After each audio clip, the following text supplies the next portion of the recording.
if I told you Arlecchino is an actual error in Teyvat's code? She's technically not supposed to exist according to the rules of Teyvat, but somehow she does. There are tiny details in the recent animated short that just dropped that might be a massive hint towards her actual identity. Stay tuned because this is going to be a wild ride. And honestly, her possible backstory really raised my expectations for future Genshin characters. You're telling me Arlecchino got an entire anime for her release? I want a Dainsleif anime, I want a Dainsleif theme song, I want a Dainsleif boss fight, I want a Dainsleif bottle opener, just give me everything at this point.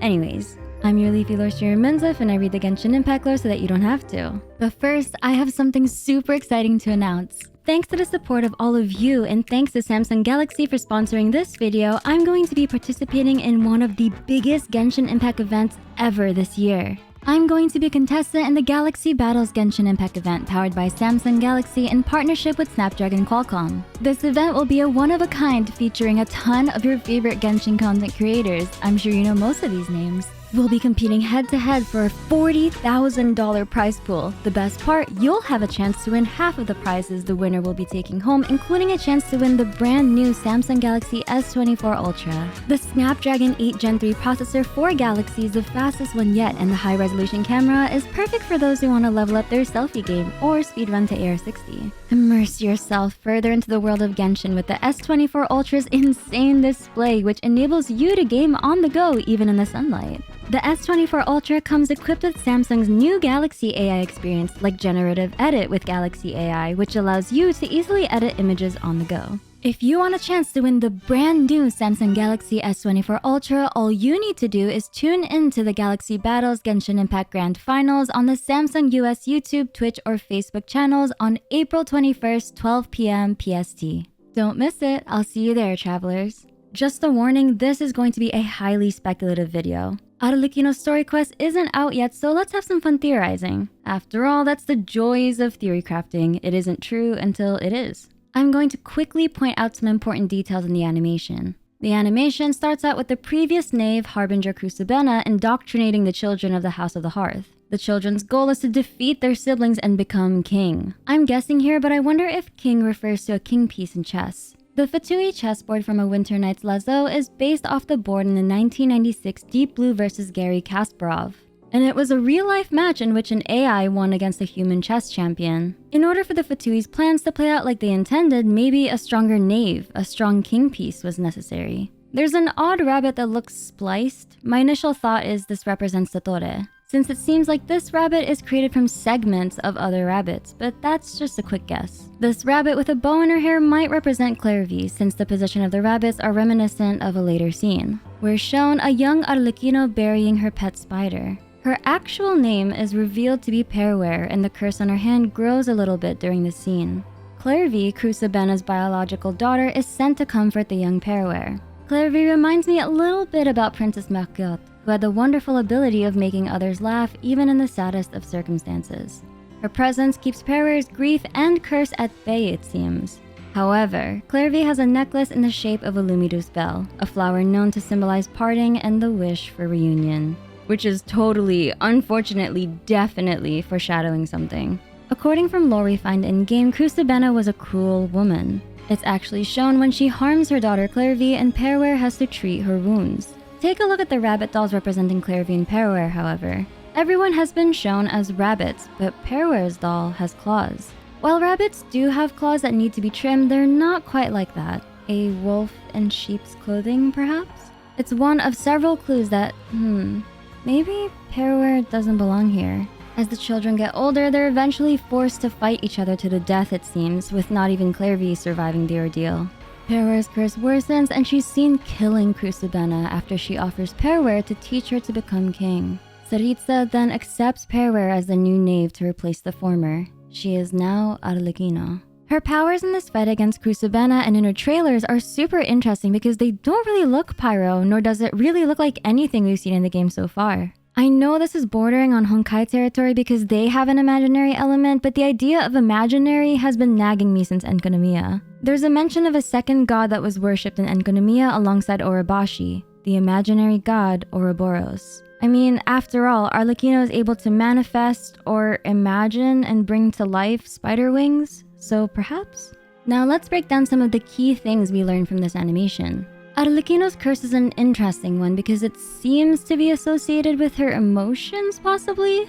It's seen spreading while she mourns her beloved spider. Clairview was known to have kept it from flaring up, and it's seen to be spreading again to the point where it is now during her fight with Crucibena. Her arms also seem to be indestructible as she's able to fight Crucibena with just her arms. But who placed the curse on her to begin with?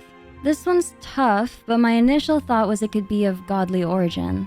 The only link I have to this is the fact that in the Fontaine Archon quest, Arlecchino was able to detect the curse placed on Furina by Focalors. It's actually incredible that she was able to figure that out, given Neuvillette hadn't come to that conclusion as a dragon sovereign. So I'm just guessing she was able to detect Furina's curse due to her being familiar with the feeling, or the origin perhaps. But there is a character in the Fontaine World quest that seems to bear a similar curse to Arlecchino, and that character is Kater. In the Natzitzenkreuz questline, we discover that Kater was created from the remains of a man named Carter Scherbius. What was left of Carter Scherbius and his consciousness during an experiment gone wrong was reborn into a hilichurl homunculus body. In the Pursuit World quest, the consciousness of Kater, or Carter even, claims that this world was going to disintegrate because someone who shouldn't be here arrived, shaking the foundations of this world. He claims that his existence is something that could cause Teyvat to disintegrate. It's the idea that he doesn't belong here. His existence is an anomaly, an error. So perhaps Arlecchino is a similar type of being to Kater, a hilichurl homunculus bearing the consciousness of someone who previously lived in Teyvat. But let's take this a step further. What if Arlecchino was never even part of Teyvat to begin with? Yes, that's exactly what I'm implying. She could be a reborn outlander or descender in a new body. I have a video that covers this more in depth, but I'll summarize it shortly. A new book called Père and Harry was added to the Fontaine bookstore in version 4.5. And although this patch was a relatively quiet one, it wasn't for the lore community. You see, this book casually dropped one of Khaenri'ah's biggest secrets. They made an orphanage for descenders and beings that came from outside of Teyvat. In the story, Père and Harry was a child who was said to have traversed the fire of two worlds within the hearth, and here they were reborn. A possible allegory for an alien coming to the world of Teyvat, or their consciousness being reborn into a Teyvat-compatible body. Arlecchino's original name is Perwer, and Perwer at first glance isn't really a name. In Latin, perwer is a form of the verb meaning to perish or to burn. It bears a striking resemblance to Pers, Fremine's penguin, and Père and Harry, the child from the aforementioned story. But consider this. Where and Perwer in real life can also stand for user equivalent range error, the error of a component in the distance from receiver to a satellite.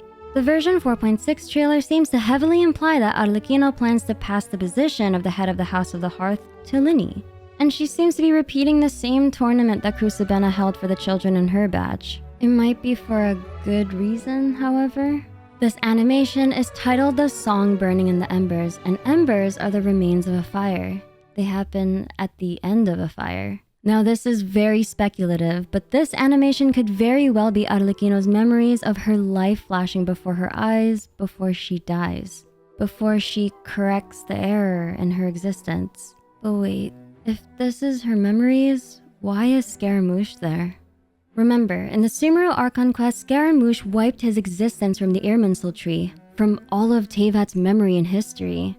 Although the events he participated in the past still happened, history was rewritten in a way that excluded him.